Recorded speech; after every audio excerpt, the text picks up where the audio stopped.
नमस्कार, India voice देख रहे हैं आप। मैं हूं आपके साथ आकांक्षा त्रिपाठी और अब बुलेटिन की शुरुआत बड़ी खबर के साथ करेंगे। रुद्रपुर के दौरे पर मुख्यमंत्री पुष्कर सिंह धामी कार्यक्रम में शिरकत कर सकते हैं और बड़ी जानकारी आपको दे रहे हैं। कई कार्यक्रम यहां पर उनके दौरे के दौरान रखे गए हैं जिनमें मुख्यमंत्री पुष्कर सिंह धामी शिरकत कर रहे हैं। आपको बता दें कि कई विकास परियोजनाएं भी हैं, कई योजनाएं हैं जिनका लोकार्पण भी सीएम करते नजर आएंगे और कई योजनाओं का शिलान्यास भी सीएम के द्वारा किया जाएगा। ये तमाम योजनाएं विकास को समर्पित होंगी और अब इन योजनाओं के पूरे होने के बाद इनका लोकार्पण किया जाएगा और साथ ही साथ नई योजनाओं की शुरुआत भी शिलान्यास के साथ सीएम धामी के द्वारा की जाएगी। तो आपको ये बड़ी जानकारी दे रहे हैं। रुद्रपुर के दौरे पर मुख्यमंत्री पुष्कर सिंह धामी हैं और यहाँ पर दौरे के दौरान कई कार्यक्रम उनके होने वाले हैं जिनमें शिरकत सीएम करेंगे। विकास परियोजनाओं का लोकार्पण और शिलान्यास करेंगे। अभय कैंथुरा ज्यादा अपडेट के साथ हमारे साथ जुड़ गए हैं। अभय, देखिए, सीएम का दौरा और दौरे को लेकर तमाम जानकारी मिल रही है कि कई विकास परियोजनाएं हैं जिनकी सौगात देते नजर आएंगे, शिलान्यास करते नजर आएंगे, लोकार्पण भी करेंगे। मुख्यमंत्री पुष्कर सिंह धामी का आज रुद्रप्रयाग जनपद का दौरा है, जिसमें 2 दिवसीय दौरा है।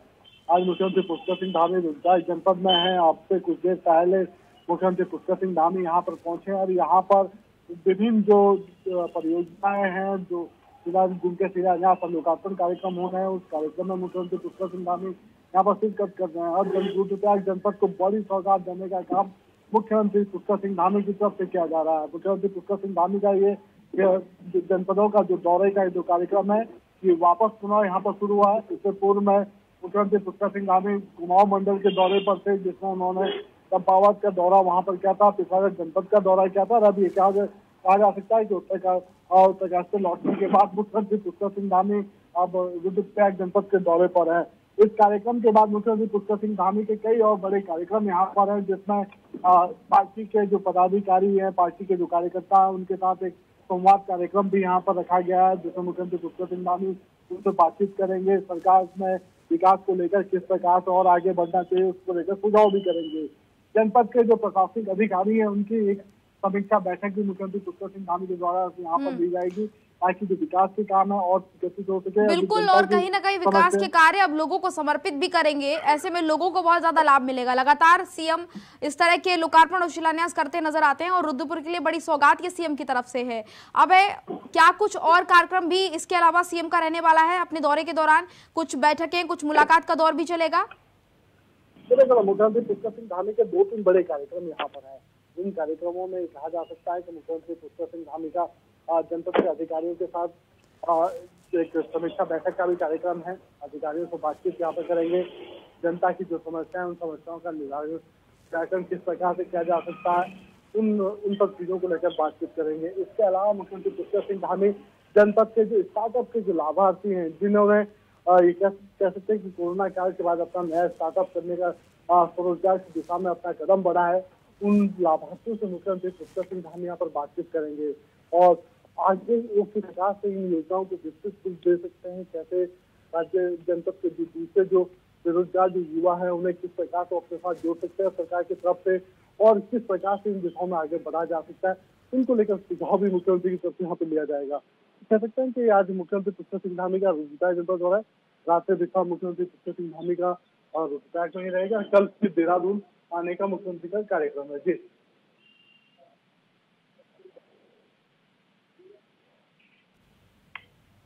बिल्कुल अभय, चले तमाम जानकारी के लिए बहुत आपका फिलहाल शुक्रिया, लेकिन आगे भी आप हमारे साथ बने रहिए, आगे भी अपडेट आपसे लेंगे। उत्तरकाशी द्रौपदी के डांडा में आए एवलांच की हिमालय क्षेत्र की घटना ये पहली नहीं है, ये जानकारी मिल रही है। आपको बता दें कि दरअसल पिछले 15 दिनों में हिमालय में कई ऐसे एवलांच आ चुके हैं और आपको ये भी बता दें कि ग्लेशियर वैज्ञानिक डॉक्टर डीपी डोभाल की माने तो हिमालय में इस तरह का एवलांच आना सामान्य बात है और अक्सर इस तरह के एवलांच हिमालय पर आते रहते हैं, लेकिन ये इंसानी पहुंच से दूर होते हैं और इसलिए लोगों को इसके बारे में जानकारी नहीं हो पाती है, ना ही लोगों को इसके बारे में कुछ पता चल पाता है। वैज्ञानिक डीपी डोभाल बताते हैं कि उच्च हिमालयी क्षेत्र में लगातार आ रहे एवलांच और नेपाल से लेकर उत्तराखंड तक रिपोर्ट ये किए भी गए हैं और साथ ही साथ आपको बता दें कि ये एवलांच हिमालय में अक्सर इसी तरह से आते रहते हैं। उच्च हिमालय क्षेत्र में लगातार बर्फीले तूफान और हिमस्खलन आ रहे हैं। पिछले हफ्ते नेपाल में एवरेस्ट के बेस कैंप पर भी इस तरह का एवलांच आया था। और आपको ये भी बता दें कि मानसलू में आए एवलांच में 2 लोगों की मौत हो गई। तो वहीं इससे पहले केदारनाथ में लगातार 3 बार एवलांच आ चुके हैं और अब द्रौपदी के डांडा में आए एवलांच से इतनी बड़ी घटना हो गई।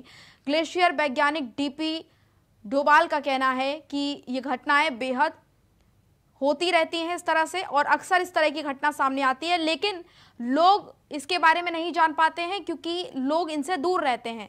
आमतौर पर लोगों को इनकी जानकारी नहीं हो पाती है। इस बार जानकारी हुई क्योंकि इस बार लोग फंसे हुए थे वहां पर और इस वजह से लोगों को जानकारी हुई। लेकिन इन घटनाओं से सीखने की जरूरत है, सबक लेने की जरूरत है।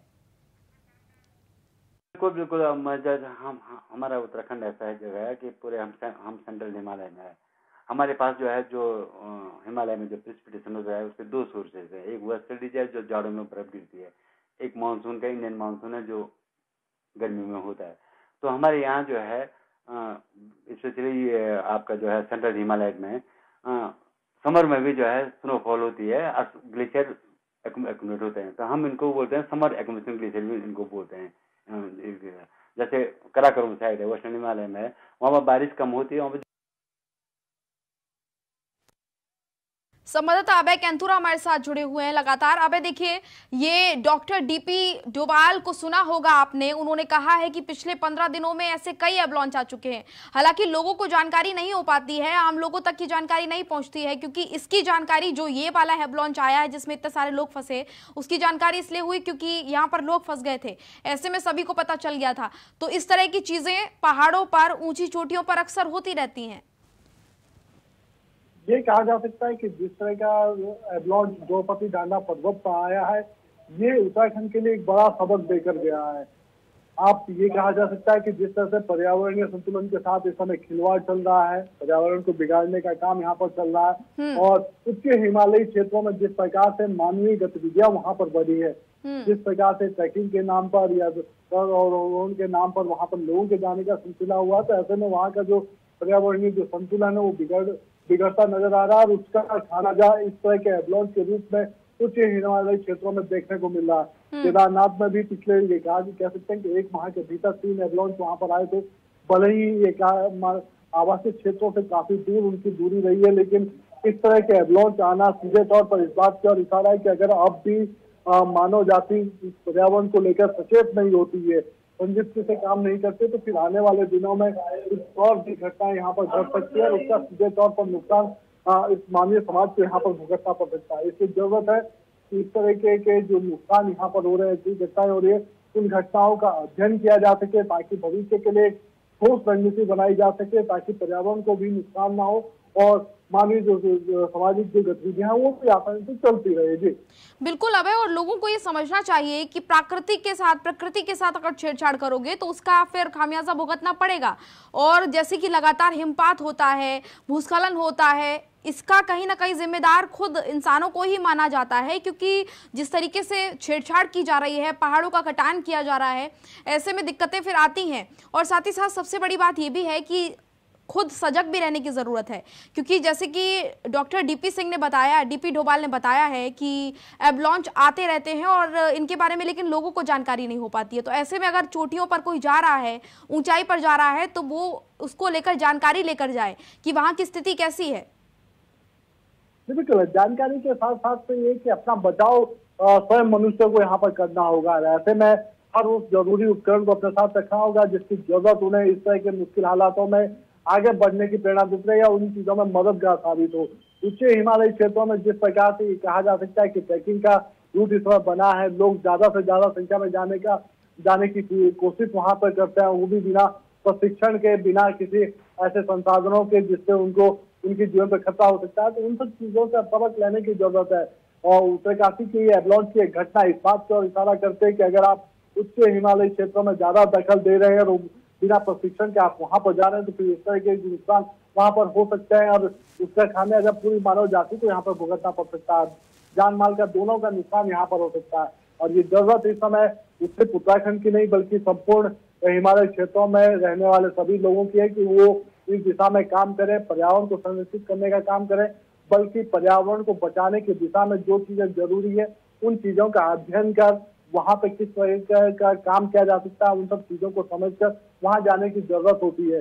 तो ये सब आम जनता के लिए सहयोग के लिए भी है, सचेत रहने का एक दिशा में एक बड़ा सबक भी यहाँ पे कहा जा सकता है। अब देखना बिल्कुल अब है इस तरह की घटना जो हो रही है उनको रोकने का प्रयास जरूर किया जा सकता है और लोगों को ये समझना चाहिए कि ऐसी घटनाओं से हमें सबक लेना है और अब कभी कोई जाए इस तरह से चोटियों पर तो पहले स्थिति को वहां पर देखा जाए कि किस तरह की स्थिति है, उसके बाद आगे की फिर प्लानिंग की जाए। चलिए अब तमाम जानकारी के लिए फिलहाल बहुत बहुत धन्यवाद आपका।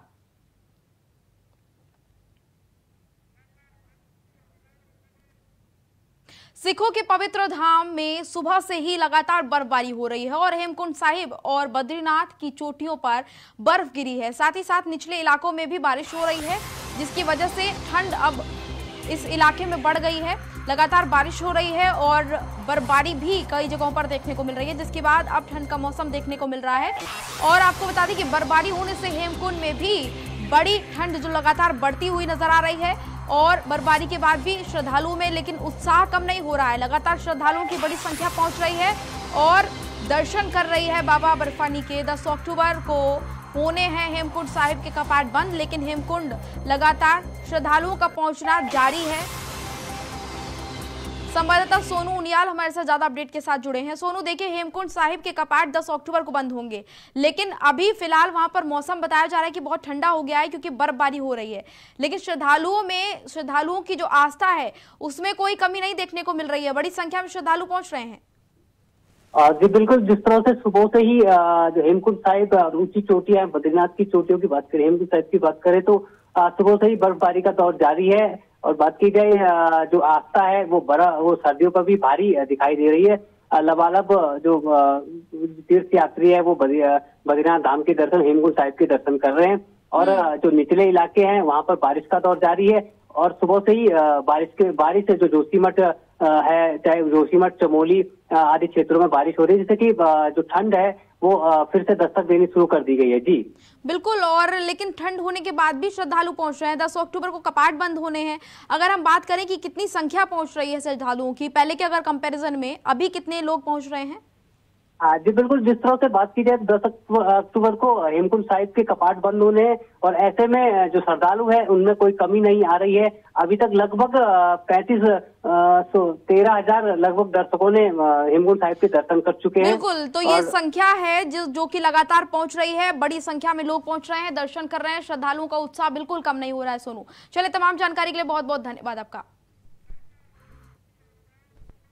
उत्तराखंड में समान नागरिकता संहिता का मामला, आपको बता दें कि ड्राफ्ट के लिए गठित समिति ने आम जन से सुझाव मांगने की तारीख बढ़ाई है।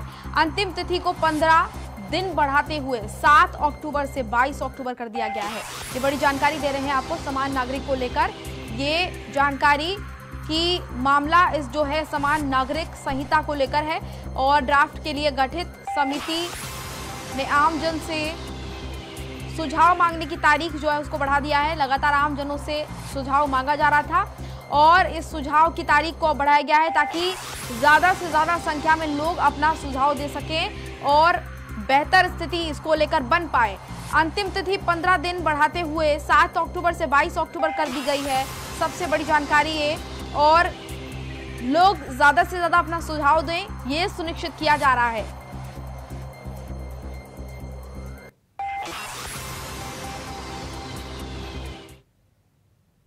लैंसडाउन से बीजेपी विधायक दिलीप रावत ने कहा कि अंकिता भंडारी हत्याकांड में राजस्व पुलिस की वजह से जांच में भले ही देरी हुई हो, लेकिन रेगुलर पुलिस की तत्परता और कुशल कार्यप्रणाली के चलते आज अपराधी सलाखों के पीछे हैं और जल्द ही इसी कड़ी में सजा भी इनको दी जाएगी। अंकिता भंडारी के केस पर विधायक दिलीप रावत बोले हैं और उन्होंने कहा है कि रेगुलर पुलिस की तत्परता से अपराधी शिकंजे में आए हैं। लैंसडाउन से बीजेपी विधायक हैं दिलीप रावत और अंकिता हत्याकांड पर ये बात उन्होंने कही है।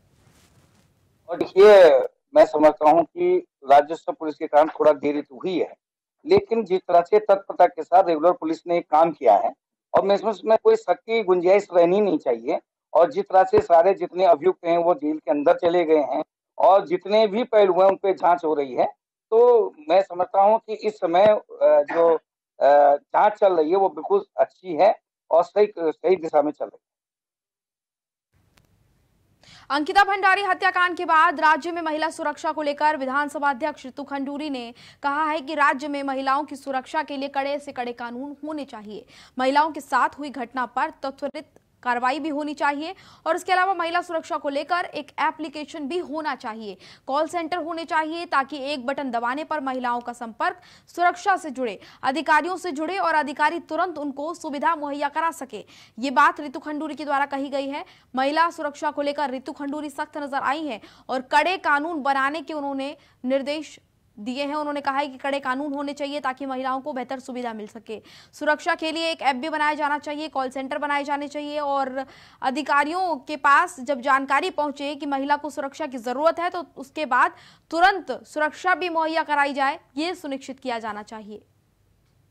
कड़े से कड़े कानून होने चाहिए, त्वरित निर्णय होने चाहिए, वर्किंग वुमेन हॉस्टल्स खुलने चाहिए, क्योंकि अगर आप कहीं काम कर रही हैं तो शाम को आप ऐसे सेफ एनवायरनमेंट में आप आके रहें जहाँ पर आपको सिक्योरिटी भी महसूस होती है और आपकी सुविधा भी मिलती है। इसके अलावा ऐप्स होने चाहिए, कॉल सेंटर्स होने चाहिए, एक बटन दबने पर इमीडिएटली कहीं ना कहीं अफसर तक पहुँचनी चाहिए ताकि वो मदद के लिए त्वरित रूप से आ सके। विकासखंड में माटी संगठन की महिलाओं ने मुनिस्यारी के सरमोली में 2 दिवसीय कार्यशाला आयोजित की और इस दौरान कई गणमान्य लोग वहां पर मौजूद रहे। कार्यशाला के दौरान डॉक्टर दुर्गा ने संविधान में महिलाओं और युवतियों के अधिकार और सशक्तिकरण, साथ ही साथ उत्थान और इसके अलावा महिलाओं के अपराध नियंत्रण पर गहनता से चर्चा की। सरमोली में 2 दिवसीय कार्यशाला का आयोजन किया गया था और यहाँ पर चर्चा की गई। महिलाओं से जुड़े तमाम महत्वपूर्ण मुद्दों पर, महिला सशक्तिकरण पर भी बात की गई। साथ ही साथ महिला सशक्तिकरण के साथ साथ अन्य विषयों पर, सुरक्षा के विषयों पर भी बातचीत की गई। गहन चर्चा यहां पर हुई और इस दौरान कई गणमान्य व्यक्ति भी मौजूद रहे।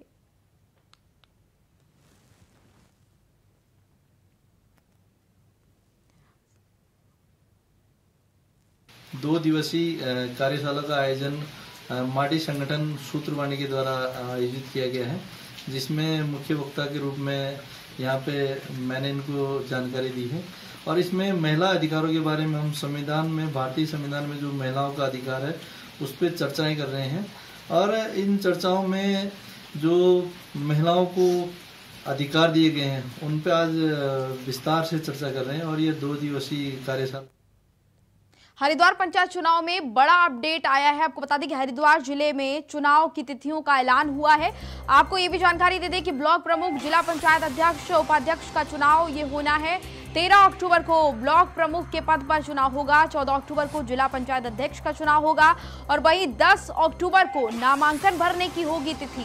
ये बड़ी जानकारी आपको दे रहे हैं। हरिद्वार चुनाव से जुड़ी हुई ब्लॉक प्रमुख, जिला पंचायत अध्यक्ष, उपाध्यक्ष का चुनाव होना है और इसको लेकर तारीखें भी तय कर दी गई हैं। 13 अक्टूबर को ब्लॉक प्रमुख पद के लिए चुनाव होगा और साथ ही साथ आपको बता दें कि तिथियों का ऐलान किया गया है।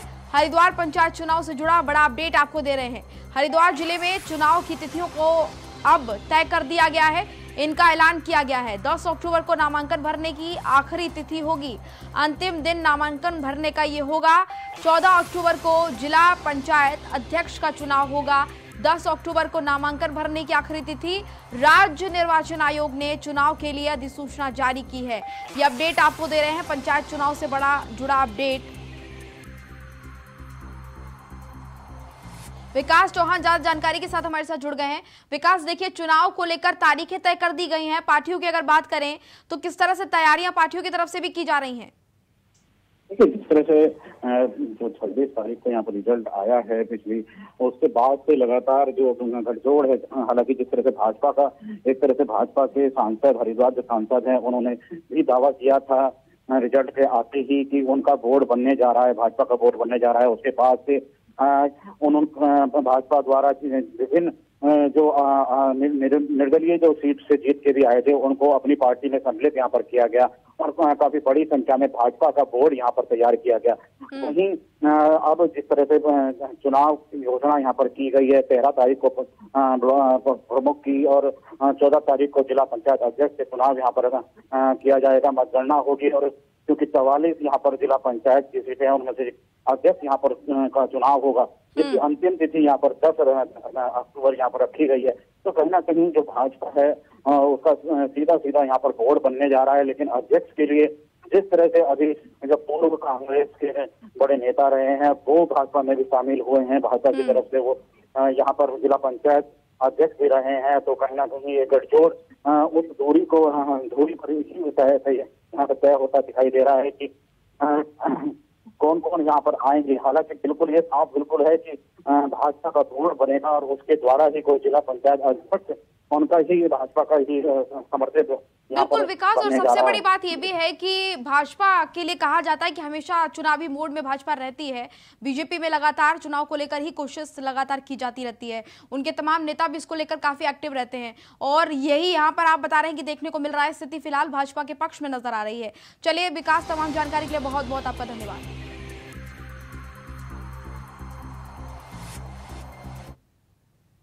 बद्रीनाथ राष्ट्रीय राजमार्ग पर श्रीनगर मॉलडिया के पास एक कार अनियंत्रित होकर 60 फीट नीचे अलकनंदा नदी में जाकर गिर गई है। 60 मीटर नीचे यह अलकनंदा नदी है जहां पर जाके कार गिरी है। स्थानीय लोगों ने इसकी खबर श्रीनगर पुलिस को दी, जिसके बाद तमाम लोग यहां पर मौके पर पहुंचे। इस दौरान कार में सवार चालक गाड़ी के ऊपर चढ़ गया था और मौके पर पहुंची पुलिस और एसडीआरएफ की टीम, जहां पर रेस्क्यू इसको किया गया। ये तस्वीरें आप देखिए, रेस्क्यू अभियान यहां पर चलाया गया है।